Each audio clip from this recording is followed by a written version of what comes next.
Hola, hola. Hola a todos. ¿Me escuchan? Sí, ¿Qué tal, Jesús? Te escucho un poquito bajo. Ok, creo que es por el micrófono de la computadora. Pero muy bien, entonces, bienvenidos a esta este, tercera o 2.5 conferencia. Entonces, hoy toca como parte del equipo a psicólogo Luis, que nos estará hablando de psicofarmacología para psicólogos, una orientación educativa, esperando que les sea de utilidad para algunos usuarios o quizás puede quedar como algún tipo de material que podemos usar de otra manera. Se está transmitiendo por Facebook y también va a quedar la grabación. Este, entonces, pues bueno, ustedes ven ya la diapositiva. sí, Ok, Sí, va. Entonces, pues, este, quedo en la indicación, Luis, cuando me digas siguiente, pues ya, le voy cambiando. ok. Bueno, primero que nada, ¿me escuchan bien ahí? Sí, se escucha bien. sí, sí te estoy escuchando. La única cuestión es como que de repente está como entrecortado, no sé por qué. Creo que, ¿Contigo pasa lo mismo, Jesús? no, creo que puede ser lo de tu internet, Sabrina, creo. Uy, pues perdón. Ok. Ok. Va. Entonces, la transmisión ya está estable en Facebook. En A ver, Facebook en Facebook, a ver. está como entrecortado, no sé. Ajá, sí, está estable. Correcto. Entonces, bueno, vamos iniciando con la plática del día de hoy, que tiene por tema psicofarmacología para psicólogos, una orientación educativa. Bueno, me presento, mi nombre es Luis, soy psicólogo en Clínica INECA. Llevamos ya, como lo decía mi compañero Jesús, unas charlas, esto con una intención de labor social para apoyar el desarrollo académico de los estudiantes y de los recién egresados. En este caso, esta charla va dirigida pues al público en general, enfatizando un poco en los colegas y futuros colegas psicólogos, ¿vale? Dicho lo anterior, pues vamos iniciando. Jesús, ¿podrías darle la siguiente diapositiva, por favor? Pues bien, el tema de psicofarmacología es un tema un tanto polémico dentro de todo lo que es el gremio de psicología, ya que parte de la pregunta de, bueno, ¿por qué saber psicofarmacología? Esta pregunta la he escuchado con distintos colegas en diferentes ocasiones y siempre hay como una excusa en cuanto al saber la psicofarmacología, porque hay algo muy cierto, nosotros como psicólogos no tenemos la autoridad para poder realizar alguna receta médica que conlleve el uso de algún psicofármaco. Sin embargo, en la práctica he intentado rescatar 3 puntos importantes del por qué saber la psicofarmacología. Y en estos 3 puntos destaco el detectar, el conocer y el ayudar. Detectar síntomas médicos que requieren medicación. Esto es porque muchos usuarios que acuden con nosotros eh, notamos que tienen ciertas características que bien pudiéramos ocupar en conjunto con el área médica. Sin embargo, si no somos lo suficientemente observadores para detectar los síntomas médicos, difícilmente podríamos sugerirles el uso de el redirigirlos a algún servicio de psiquiatría o medicina general. Número 2, conocer efectos secundarios de los medicamentos que pudieran entorpecer la psicoterapia. Dentro de la práctica hay algunos usuarios que acuden ya medicados, ya con la farmacología medicada por algún tiempo, y a veces en la práctica notamos que el cambio de medicamentos, el cambio de la medicación con el usuario puede de alguna forma retrasar el estímulo cognitivo respuesta en el usuario en esas condiciones. Entonces, si nosotros no tenemos esta capacidad para poder identificar esta causa, podríamos continuar con una psicoterapia que muy probablemente pudiera no ser efectiva y estar desperdiciando un tiempo muy valioso para el mismo usuario. 3, ayudar al paciente a que no abandone su tratamiento. Bueno, esto de ayudar al paciente a que no abandone su tratamiento con el uso de la psicofarmacología es porque hay algunos efectos adversos secundarios del propio medicamento que pueden inclusive desanimar o asustar al usuario. Entonces, nosotros, en calidad de terapeuta, de psicoterapeuta, nos corresponde calmarlo y orientarlo, y esto a su vez estará formando una buena alianza con la adherencia al tratamiento psicofarmacológico. Dicho esto, voy a profundizar un poquito más adelante para hacer énfasis en lo que acabo de mencionar. Jesús, ¿podrías apoyarme, por favor, con la siguiente diapositiva? En esta diapositiva quiero enfatizar lo que se debe de caracterizar en una primera consulta a través de un diagnóstico oportuno, que es la identificación del síntoma emocional al síntoma médico. Aquí es muy importante ya en la práctica desarrollar lo que algunos profesores decían como el ojo clínico, que no es otra cosa más que la observación oportuna en el usuario para determinar si el síntoma refiere a un caso médico o a un caso en el área de psicología que atiende la parte emocional. En este caso, ¿cómo saber diferenciarlo? Bueno, la historia clínica es fundamental.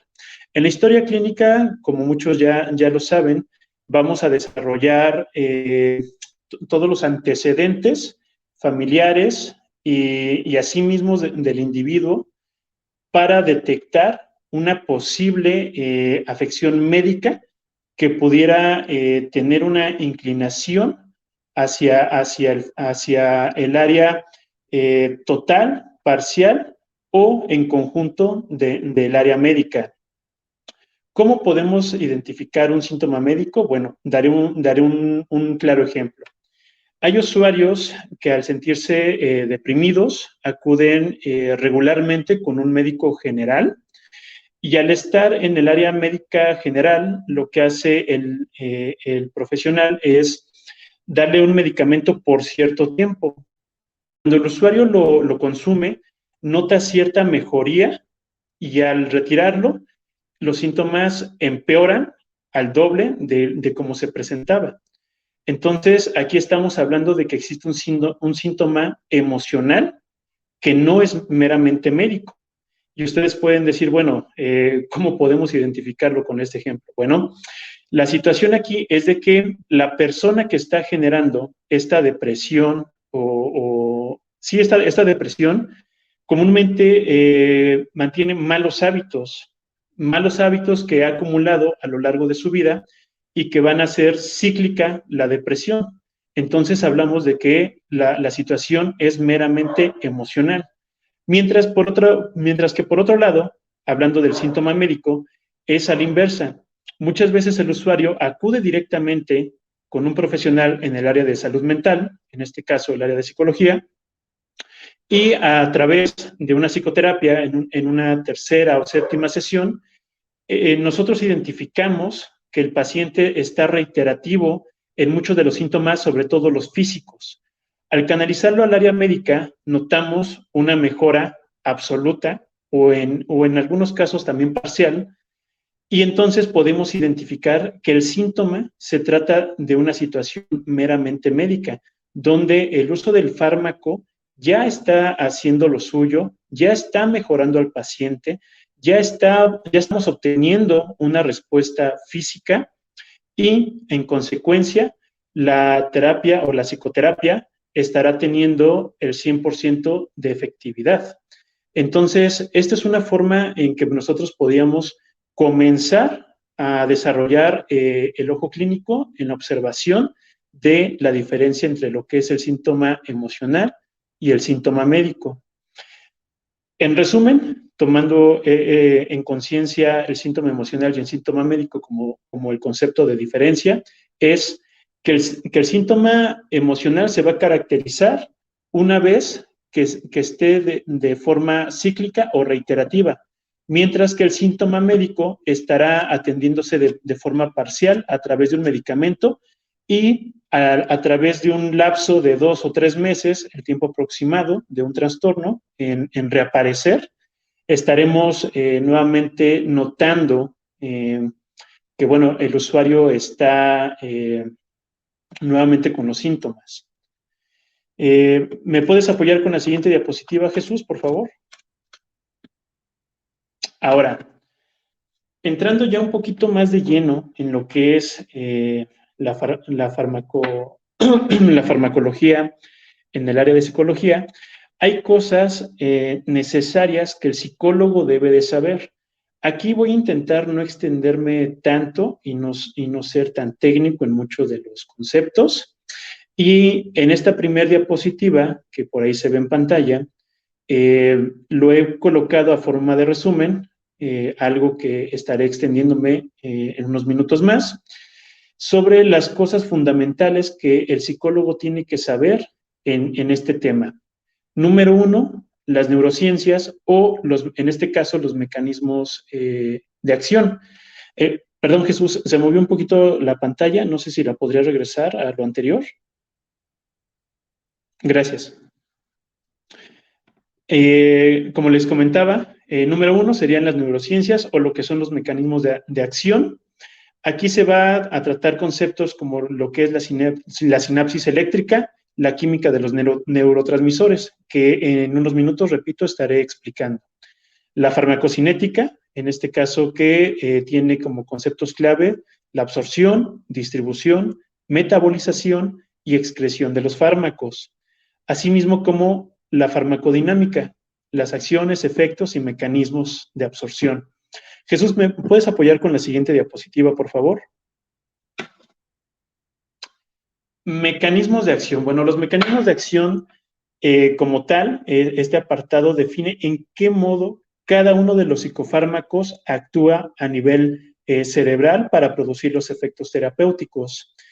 Quisiera tomar aquí un ejemplo más claro dentro de toda esta teoría, que sería el inciso A, la parte de la serotonina, ¿no? La serotonina que está relacionada con los fármacos que actúan sobre la depresión y el control de los impulsos. Rápidamente, retomando un caso, un usuario que llega con una depresión mayor, que por supuesto, al tener este trastorno ya diagnosticado previamente por un médico psiquiatra que canalizó un médico general, pues ya había pasado por diversos fármacos, en el que predomina el uso de la sertralina por su médico psiquiatra ya preestablecido. Sin embargo, el médico psiquiatra, un error en este caso, no quiero decir que todos los médicos psiquiatras tengan este error, pero en este caso en particular, pues el médico psiquiatra, el error que tuvo fue no indagar en la historia clínica del usuario, no tomar como un referente ello y darse cuenta en los malos hábitos que mantenía esta persona. Entonces, lo que hizo este médico psiquiatra fue, pues, medicarlo con sertralina, una dosis diaria, alrededor para 3 meses aproximadamente, y suspender su uso después de este tiempo. El paciente llega a sesión después de esos 3 meses diciendo que se sentía mal, que había tenido nuevamente una recaída en cuanto a los síntomas y que estaba nuevamente tomando esta sertralina y que no notaba mejoría ni algún cambio. Entonces, lo que hizo este paciente fue intentar subir la dosis y pues los síntomas empeoraron. Entonces, aquí la pregunta, bueno, es ¿por qué, no?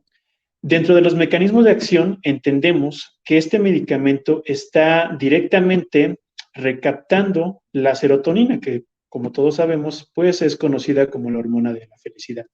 Sin embargo, en lo que es el inciso, me parece que es el D, se alcanza a ver por ahí, donde juega un papel importante lo que es la noradrenalina, que también se ha relacionado con algunos síntomas depresivos.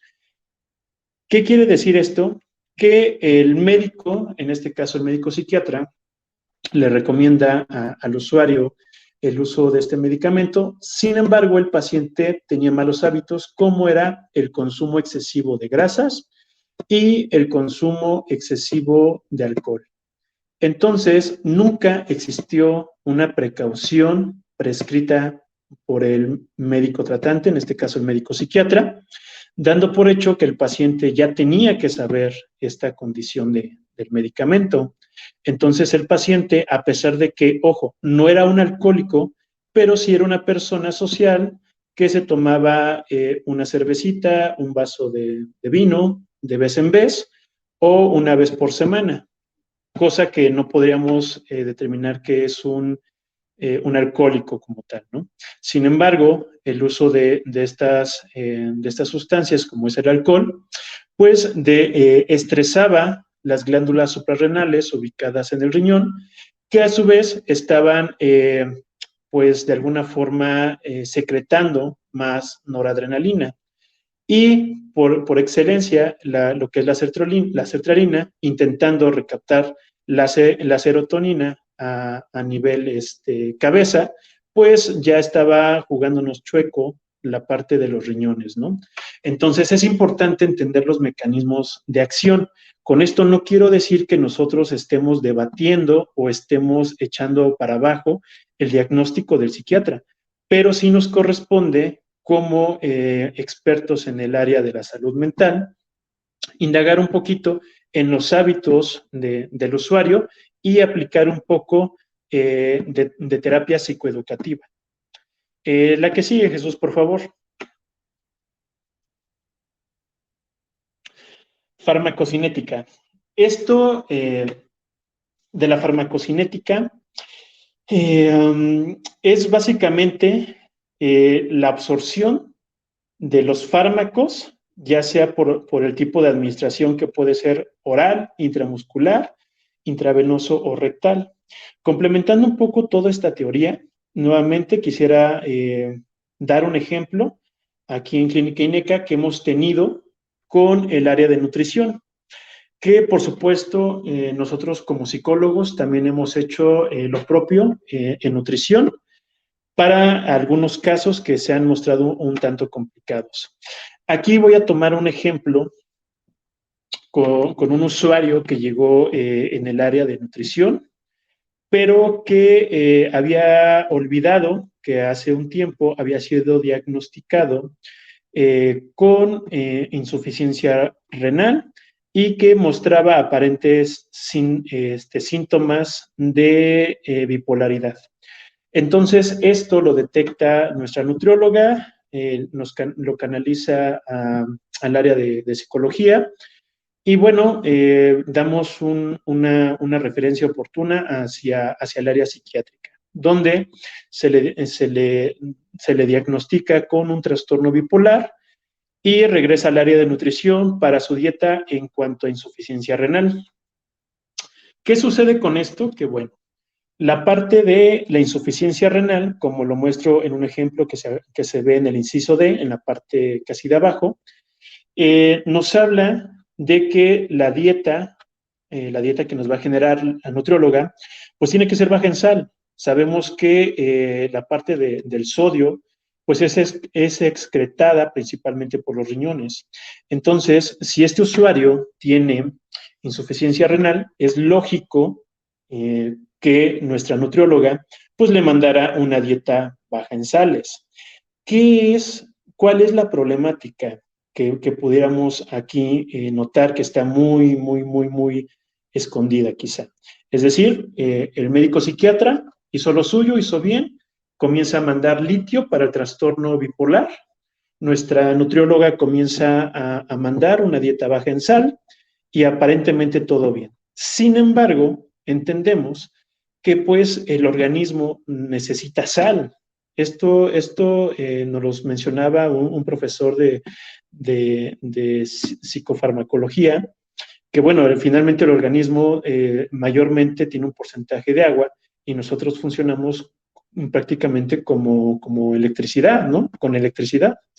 Entonces, al haber esta disminución de este conducto eléctrico, por así dejarlo un poco más dinámico, pues comenzó una lucha sobre la absorción del sodio y el litio, potenciando el litio y no pudiéndolo excretar. ¿Qué ocasionó? Bueno, lo que ocasionó fue una toxicidad de este medicamento.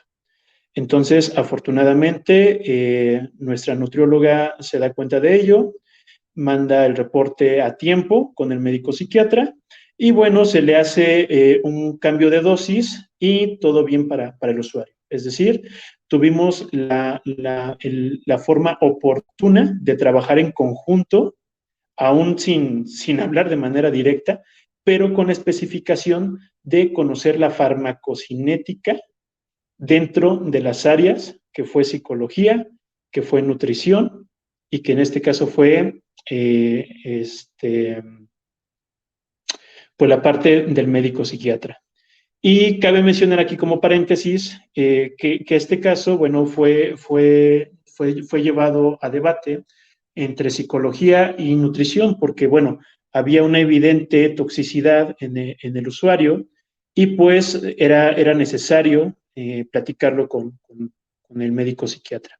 Por eso es que en notas rojitas coloco en esta diapositiva, el conocer estos factores permite saber el tiempo que tardará en hacer efecto un fármaco.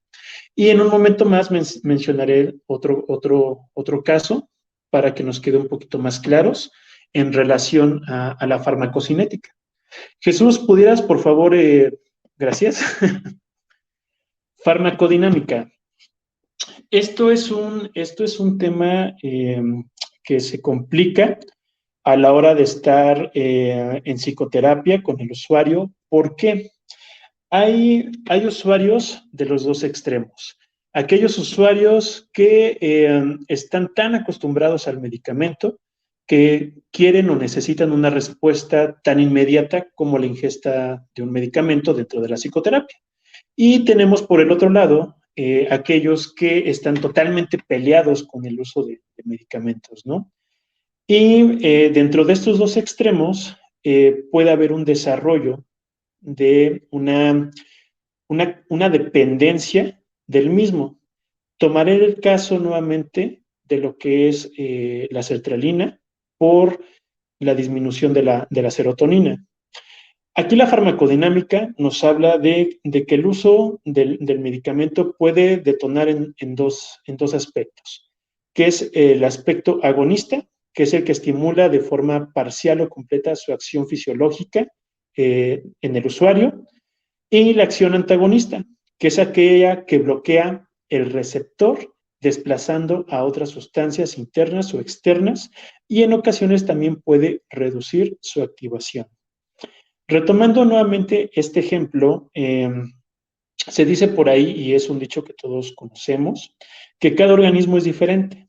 Aquí los somatotipos o mesotipos, que es ectomorfo, mesomorfo y endomorfo, juegan un papel fundamental, ya que el metabolismo que cada uno de estos somatotipos tiene es totalmente diferente.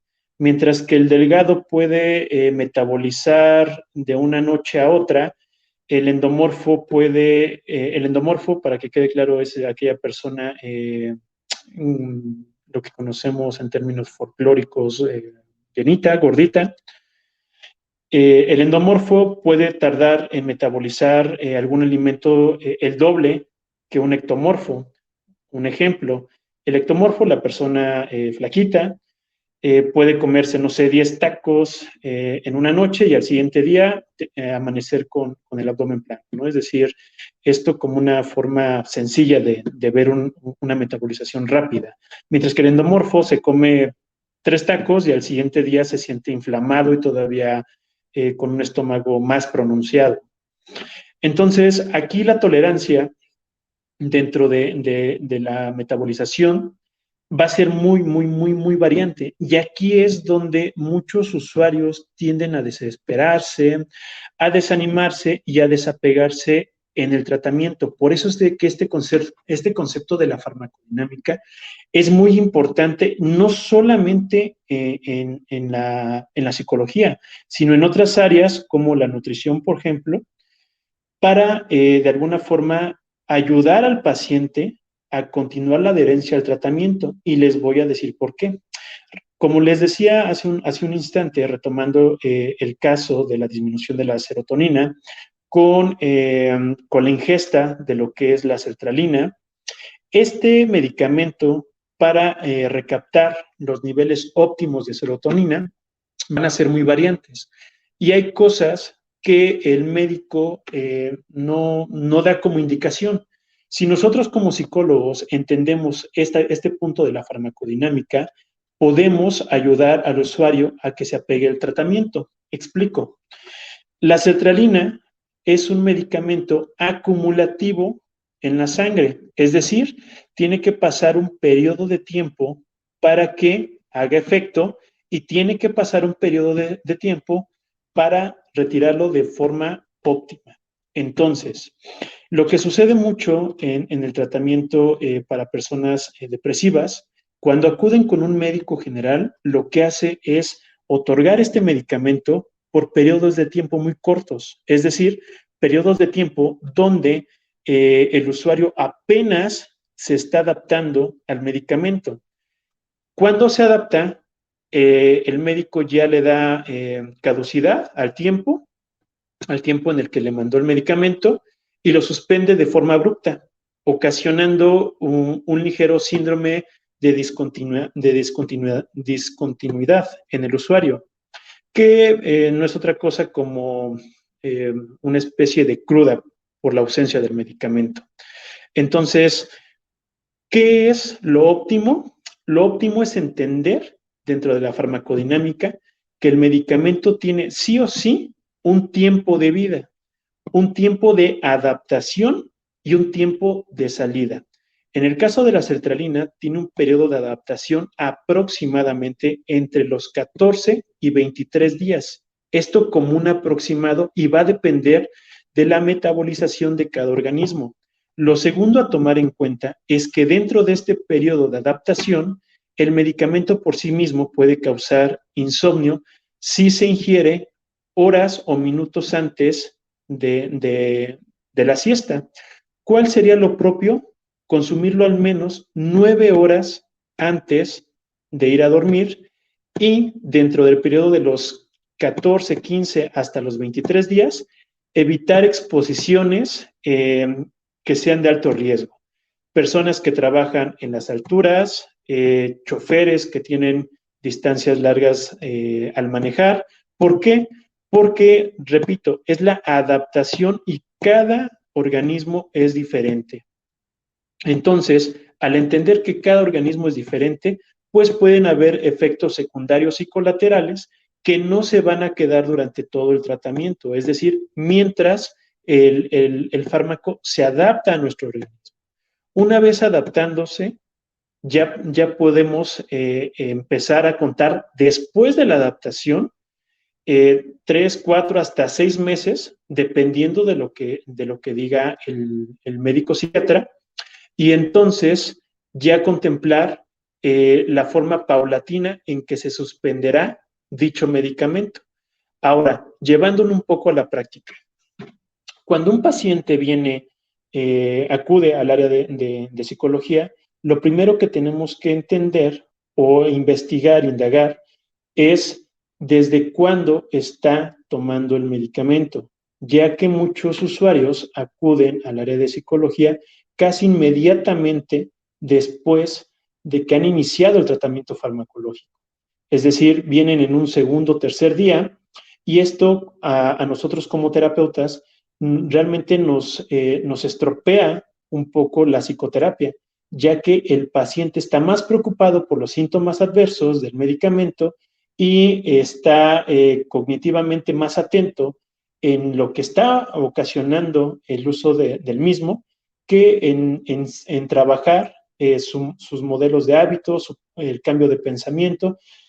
Está más enfocado en este distractor que asimismo en la psicoterapia.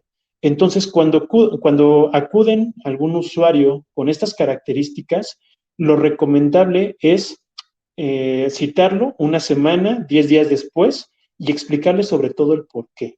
No es que se le esté negando el servicio, pero en el proceso de adaptación, lo más recomendable, lo propio y lo ético es continuar con el proceso de la psicoterapia unos 7 a 10 días después, que es cuando el medicamento comienza a estar ya en niveles más estables en sangre. Por eso es de que coloco en notas rojitas que muchos fármacos que no originan dependencia pueden dar lugar a una serie de síntomas adversos cuando se reduce de un modo brusco la dosis. Es decir, lo que les comentaba hace un instante, el síndrome de discontinuación. Entonces, propiamente es una evaluación también, ya que en un proceso de depresión mayor, donde tiene cavidad 6, 8, inclusive hasta 12 meses de psicoterapia, nosotros como psicólogos tenemos que evaluar cuando este síndrome se presenta, ya sea por un estado físico o un estado mental, de una codependencia mental del usuario. Entonces nosotros tenemos que trabajar en conjunto con el médico tratante, que en este caso lo propio sería un médico psiquiatra. Es decir, quiero aclarar que no estamos peleados con la psiquiatría, sino que por el contrario, la pareja perfecta es justamente psicólogo-psiquiatra, siempre trabajando en conjunto.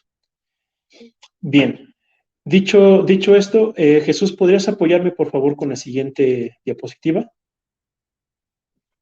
Ahora les voy a hablar de los fármacos más usados dentro del área psiquiátrica y que comúnmente acuden en el área de psicología.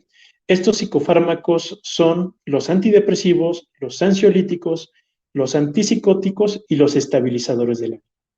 Sé que nosotros no tenemos una formación que nos indique o que nos exija, pues, reconocer o aprendernos todo el extenso de variedades de estos psicofármacos, pero bien podemos agruparlos de acuerdo a los trastornos. Y esto lo muestro en el siguiente cuadro. Jesús, por favor. ¿Qué son las principales aplicaciones? Por ejemplo, dentro de los antidepresivos, caben los trastornos de depresión mayor, de distimia, trastorno obsesivo-compulsivo, trastorno de crisis de angustia, fobia social y trastorno de control de impulsos. Mientras que en el lado de los antipsicóticos está lo que es la esquizofrenia, la manía y el trastorno delirante. En los ansiolíticos, el trastorno de ansiedad generalizada, y en los estabilizadores del humor o del ánimo, los trastornos bipolares.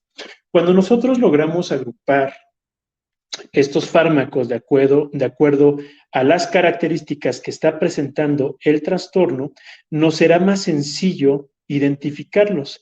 Y esto también, si nosotros nos aprendemos los 3 conceptos de lo que es la psicofarmacología, que es lo de neurociencias, lo que son los mecanismos de acción, la farmacocinética y la farmacodinámica.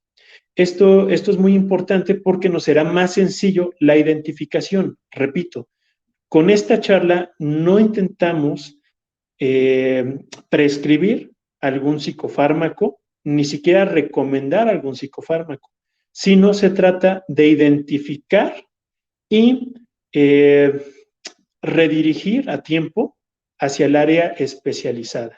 Ahorita les compartí algunos casos que hemos vivido aquí en Clínica INECA, que por fortuna, a través de esta información que les estoy compartiendo ahora, hemos logrado tener casos de éxito con muchos de nuestros usuarios.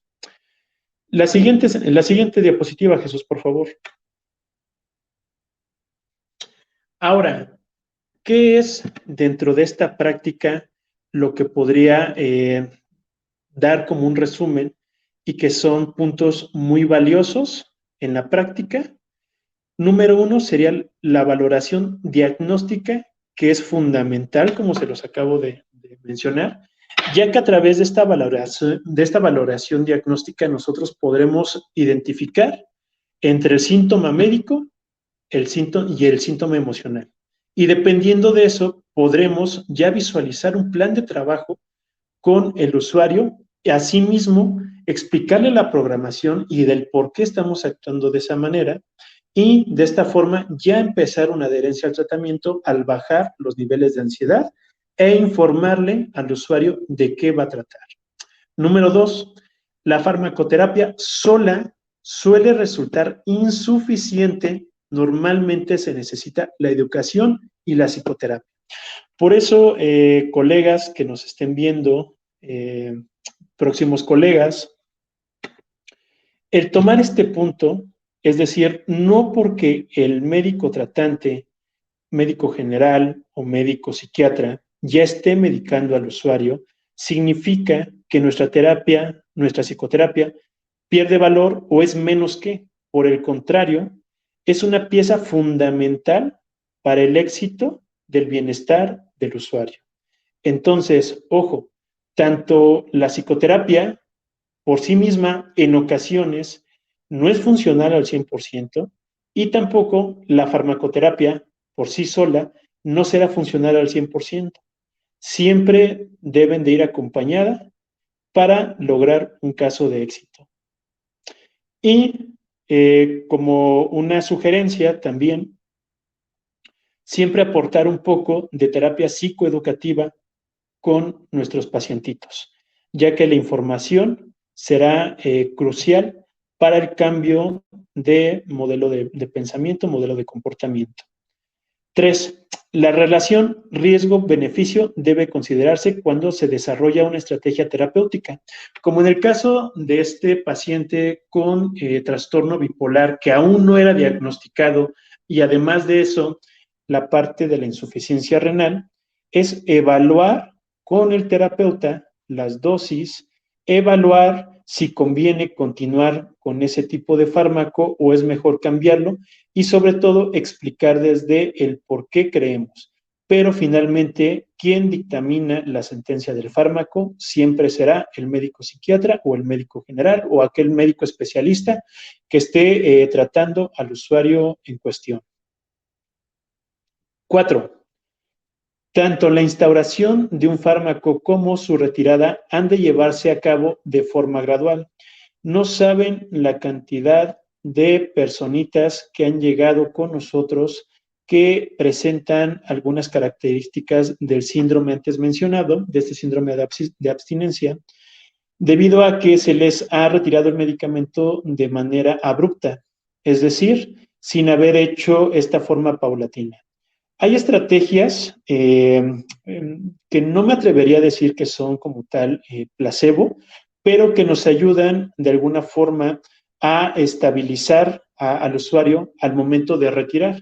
Y esto es el uso de algunas vitaminas, como lo es la vitamina B, la vitamina C, algunos minerales como el magnesio, el triptófano, que no siempre se encuentran de forma aislada como lo conocemos en un frasco, sino que también pueden ser justamente proporcionados a través de una buena dieta. Por eso es de que con pacientes que hemos trabajado en situaciones similares, siempre les invitamos al área de nutrición para que justamente tengan un plan alimentario de acuerdo a sus necesidades y no tengan que seguir estresando al organismo con más fármacos adicionales a los que el médico psiquiatra o el médico especialista ya les está sugiriendo. Y por último, restricciones que supone tomar el fármaco. Como lo decía en la experiencia del caso 1, a este usuario no se le había dado la indicación de que pues tenía que evitar el alcohol durante la farmacoterapia, durante todo el uso, durante todo el tiempo que iba a llevarse a cabo esta farmacoterapia. El usuario generó esta creencia de que podía seguir con los mismos hábitos perjudiciales, que era el consumo de alcohol. Entonces, por supuesto que iba a inhibir parte del medicamento. Esto también se me pasaba por ahí. Otros usuarios que no tienen pues hábitos tan insanos, pero que sí tienen un mal manejo de la medicación en cosas muy simples, como tomar el medicamento con algún té o con leche, por ejemplo. Siempre hemos escuchado por ahí que algunos medicamentos que son muy agresivos para la mucosa intestinal, pues el médico general siempre nos hace esa recomendación de tomarlo con algún alimento o, en su defecto, tomarlo con leche para que no nos caiga pesado. Bien, pues aquí los psicofármacos no aplica, ya que, por ejemplo, algunos modelos de los psicofármacos, como para tratar la esquizofrenia, se inhiben al tomarlos con leche. Entonces, el mecanismo de respuesta del psicofármaco al tomarse con leche disminuye considerablemente, y esto es algo que los usuarios no saben. Entonces, nosotros, al saber esos tres conceptos de la farmacodinamia, farmacocinética y los mecanismos de acción, pues podremos detectar a la hora de hacer la intervención psicoterapéutica y la orientación psicoeducativa. Entonces, mucho de esto es prescindible el que nosotros como psicoterapeutas lo entendamos y que podamos, sobre todo, llevar a la práctica y nos quitemos ese prejuicio de que nosotros, por ser psicólogos y por no poder recetar, no tenemos que saber sobre la psicofarmacología. Entonces, estos son los puntos que dentro de mi práctica profesional a lo largo de estos 4 años puedo rescatar y que con todo gusto les comparto. Jesús, la siguiente, por favor. Y bueno, llegando a este punto, espero no haberlos enredado demasiado con esta terminología. Sé que es muy extensa, he intentado en esta charla darlo lo más resumido posible y, sobre todo, aclarar muchas de las dudas que podía quizá entorpecerse a la hora de estar en psicoterapia con usuarios que están con tratamiento farmacológico. Entonces, llegando hasta este punto, les agradezco por el tiempo que nos han brindado en esta charla, y pues dejar los últimos minutos para resolver alguna pregunta, alguna duda, con todo gusto. No sé si por ahí existe alguna duda, alguna pregunta, Jesús, que puedas visualizar en el chat, en Facebook. Ok, no, pero yo tengo una acerca de un caso, bueno, y como cuál sería Jesús, casi no te escucho mucho, no sé si podrías pegarte un poquito más al audio para escucharte más clarito. ¿Ahí se escuchan? Te sigo escuchando igual, pero a ver, te escucho. Ok, una persona que toma clonazepam de forma cotidiana para dormir desde hace, no sé, como 6 meses. ¿Cuál sería el pronóstico para una persona con ese medicamento? Quisiera, por favor, Jesús, que me colocaras, por favor, la diapositiva de la farmacodinámica, por favor.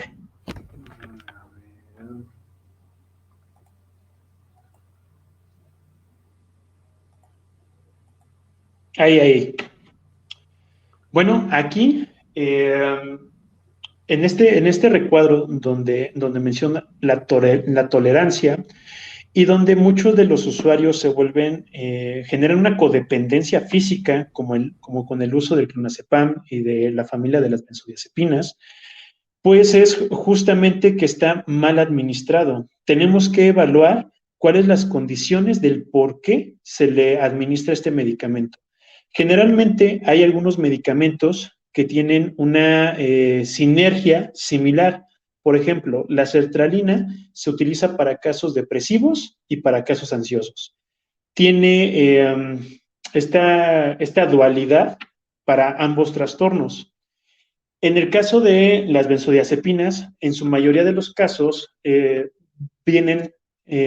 manejan para tratamientos antipsicóticos, pero también como relajantes, es decir, inductores del sueño. El usuario acude generalmente por algún tipo de cefaleas del sueño, algún tipo de trastorno del sueño, y lo primero que hacen los médicos es, perdón la expresión de la palabra, pero tumbarlo con este medicamento. Es decir, llega el usuario y le dice, ¿sabe qué, doctor? No puedo dormir desde hace una semana o desde hace 4 o 5 meses, ya es algo que está afectando mi vida laboral, ¿qué hago? Entonces, el médico lo que hace es dar este medicamento. El paciente, el usuario, logra dormir de forma efectiva, pero este medicamento, para evitar que los niveles de tolerancia se vuelvan cada vez más altos, se le determina un periodo de tiempo corto, que regularmente va de entre las 4 a las 6 semanas.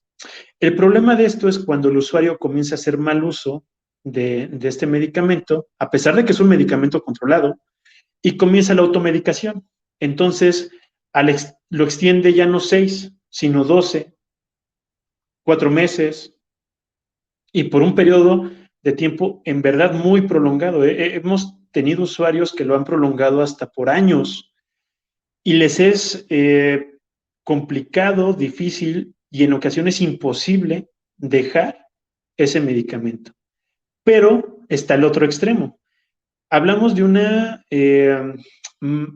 automedicación, es decir, el uso irracional del medicamento por parte del mismo usuario. Pero también hay médicos que lo extienden por ese tiempo.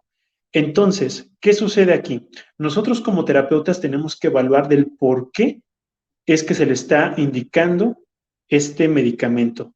Si es por alguna depresión, este medicamento no va más allá de 4 a 6 semanas. Extender su uso se puede volver codependencia. Pero si hablamos de un paciente con esquizofrenia, extender su uso sería lo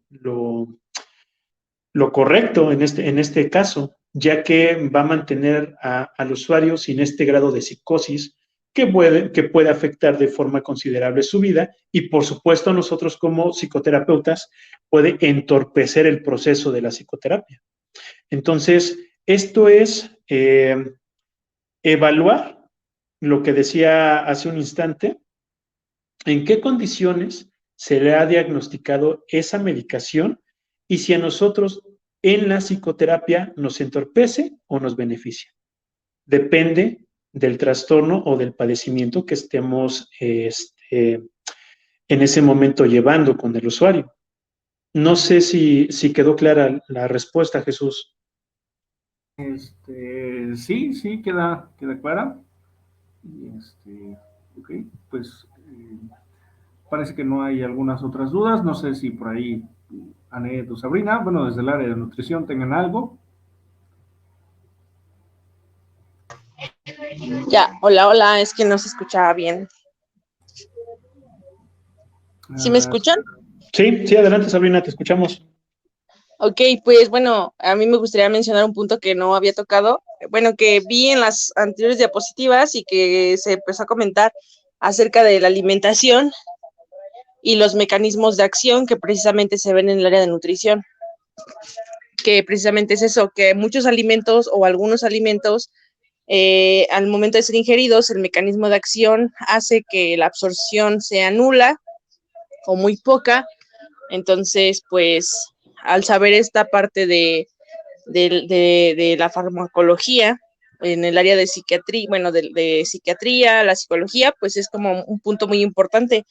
ya que, bueno, en ocasiones el paciente refiere que posiblemente es una persona con ansiedad, con alguna situación, y muchas veces dentro del área no se toca esta parte del fármaco, ya que pues en el área de nutrición pues no damos como tal el medicamento, solamente lo conocemos y claro, conocemos el mecanismo de acción. Entonces es muy importante que, bueno, esto quede como, pues sí, como un referente de que siempre tenemos que estar preguntando acerca de si el paciente toma o ingiere algún tipo de fármaco y qué tipo de fármaco, y si no se conoce o si el profesional no conoce el medicamento, investigarlo para saber si, por ejemplo, el mecanismo de acción no se deteriora por algún tipo de alimento, que en este caso, por ejemplo, podría ser los lácteos y tipos de grasa. Y sí, efectivamente, Sabrina, y es muy, muy oportuno este comentario que nos compartes, ya que en la práctica, tú lo has visto, aquí en Clínica INECA, algunos usuarios que vienen a nutrición a veces detectan características, ustedes como profesionales en el área de nutrición, que puede ser remitido para psicología. Y a la inversa, ¿no? En psicología detectamos algunas características que pueden ser referidos para el área de nutrición, pero esto a veces existe cierta resistencia en el usuario, ¿no? Es como, hay mucha lógica en su argumento, ¿no? Si yo voy a nutrición, ¿por qué me quieres mandar a psicología? O si voy a psicología, ¿por qué me quieres mandar a nutrición? Sin embargo, el usuario, pues no conocen toda esta parte de la farmacocinética, farmacodinámica, aspectos de acción. Todo esto el usuario no lo conoce. Ese es la labor que nosotros como profesionales en las áreas de salud, pues tenemos que efectuar a través de información, a través de esta labor pedagógica y sobre todo explicarles el por qué es que nosotros creemos que son pues candidatos para otras disciplinas, ¿no? Esto solamente mencionando nutrición, pero está también fisioterapia, el área médica general, el área de psiquiatría, etcétera. Puedo mencionar muchísimas, muchísimas, muchísimas. Sí. Retomando un poco esto, ¿no? Lo que tú decías, Sabrina. Por ejemplo, un trastorno muy común que está actualmente, el trastorno por estrés. Sabemos que el estrés genera puntos de cortisol y sabemos que el cortisol aumenta la glucosa y sabemos que al haber mucho cortisol también se ve afectada la glándula pituitaria, las glándulas suprarrenales, la hipófisis. Entonces, todas estas cosas, el medicamento en sí solamente va dirigido hacia ciertos puntos, ¿no? Pero, ¿qué voy a hacer con esa glucosa que ya está por sí elevada? Y hablamos de un paciente que es 100% sedentario, ¿no? Y que no practica alguna actividad física ni en defensa propia o realmente porque no le da tiempo su situación laboral, ¿no?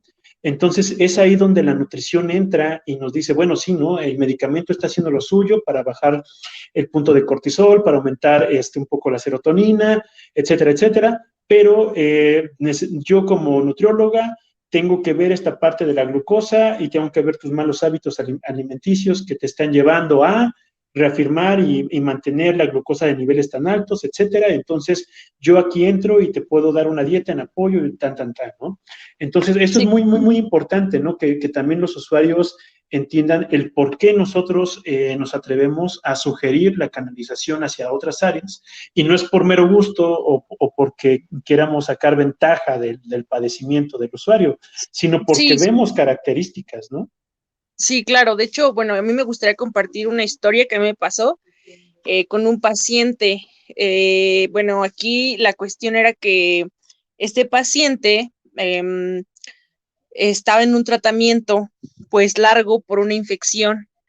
Entonces, creo que me parece que le estaban dando algo así como ciprofloxacina bueno, era un antibiótico. Pero el paciente llevaba una dieta que era una dieta DASH, que pues prácticamente son quesos,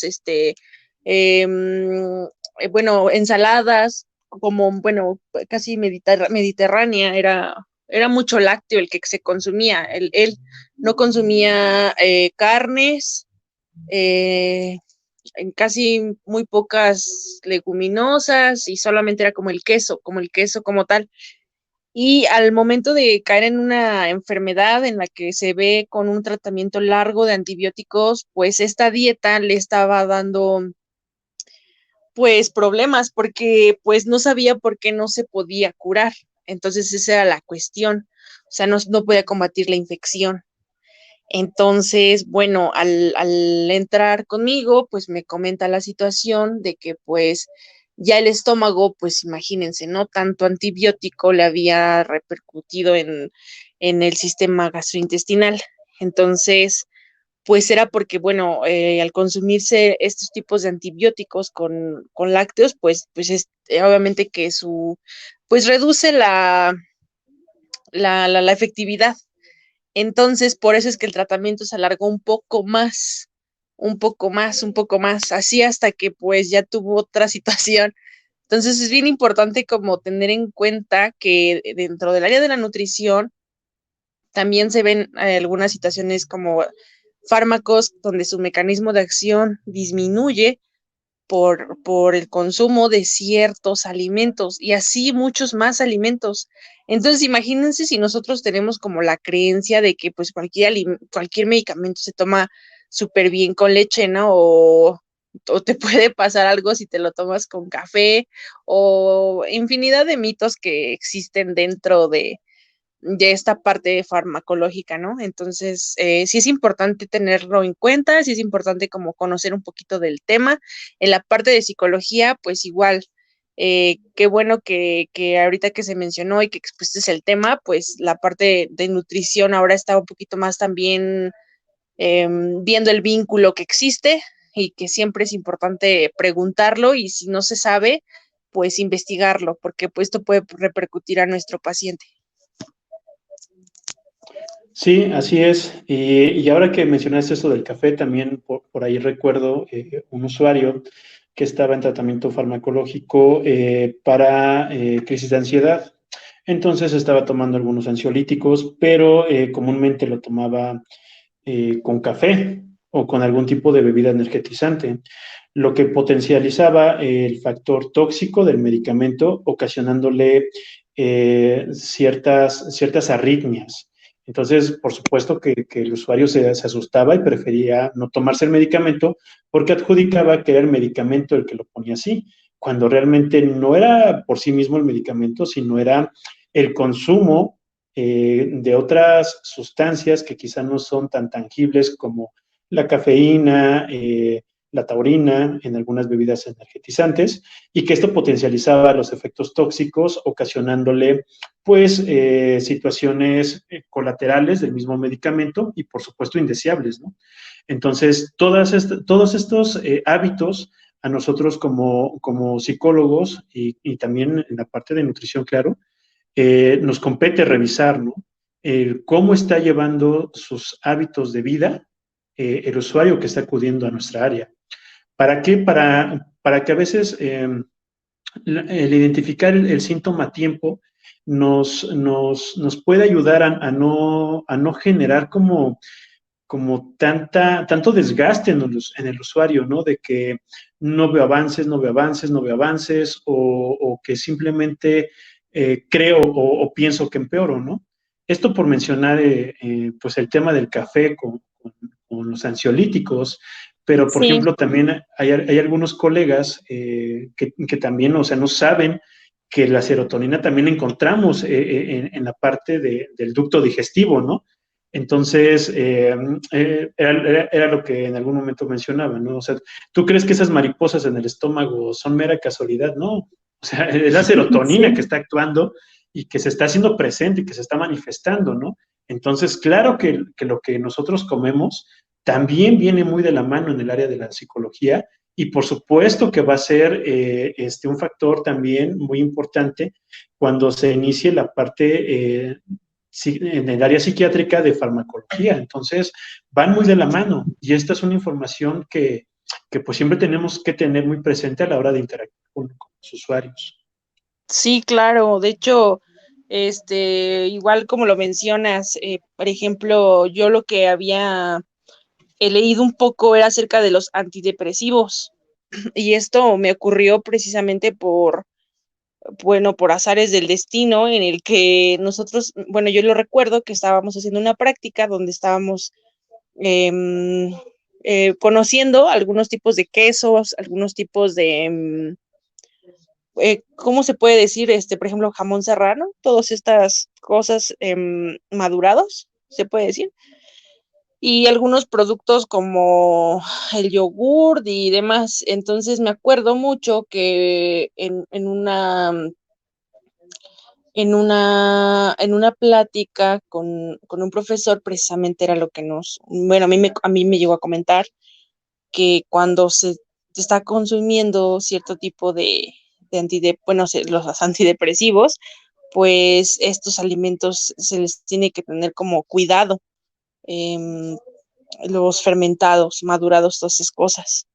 Entonces, pues uno creería que pues no pasa nada, ¿no? En realidad, a veces uno no tiene conocimiento, bueno, o está aprendiendo y pues imagínense la gente que simplemente ha tenido como la creencia de que no pasa nada y yo me lo tomo y pues así estamos bien, pero pues sí es cierto, ¿no? Se puede hacer más lento el proceso de en esta parte, ¿no? De sanar, por así decirlo.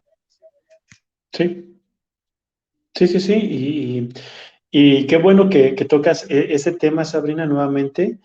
Espero que más adelante nos pueda regalar una plática el área de nutrición con este tema, ¿no? De cómo es que le compramos a los productos el etiquetado cuando muchas veces son etiquetados engañosos, ¿no? Que en algún momento lo hemos platicado por ahí en charlas muy esporádicas.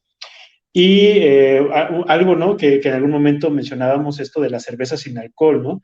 Que aparece el Sí, 0.0 y que pues yo me sigo tomando mis medicamentos antidepresivos y sigo ingiriendo cerveza sin alcohol porque no tiene alcohol y no entiendo el por qué no me hace efecto o al contrario, me causan efectos colaterales, ¿no? sí, sí, sí. Sí, de hecho, ahorita que lo mencionas, pues creo que es un buen tema el acerca de una alimentación saludable engañosa, ¿no? Porque creo que hemos visto mucho sobre las etiquetas, se conoce muy poco. La lectura de la etiqueta a veces siento yo que es complicada, y digo siento yo que es complicada porque yo creo que me costó como 3 clases entenderlo y todavía sigo aprendiendo sobre eso. Entonces, creo que está como súper bien que en algún momento lo platiquemos acerca de cómo leer la etiqueta, saber qué es lo que estamos comiendo. Estaría súper padre poder desglosar como qué es lo que conllevan a veces unas papitas o unas simples galletas, ¿no? Es como, bueno, si me como 2 no pasa nada, pero esas 2 que llevan, o todo esto, ¿no? Porque sí, es engañoso. A veces nos venden galletas saludables que contienen demasiada azúcar o demasiada sal incluso. Sí, Entonces es, sí, es, es, es interesante, ojalá y sí. más adelante el área de Sí, nutrición nos pueda regalar esta charla que creo que vendría muy, muy de la mano con esto expuesto. sí, sí, claro que sí. Gracias, Sabrina. Gracias. Jesús, no sé si por ahí exista alguna otra pregunta, alguna otra participación. No, parece que no, pero creo que pues ya llevamos buen tiempo, así que pues, no sé, creo que podríamos dejarlo por aquí. Ok, bueno, entonces, no sé si me podrías colocar en la última diapositiva, Jesús.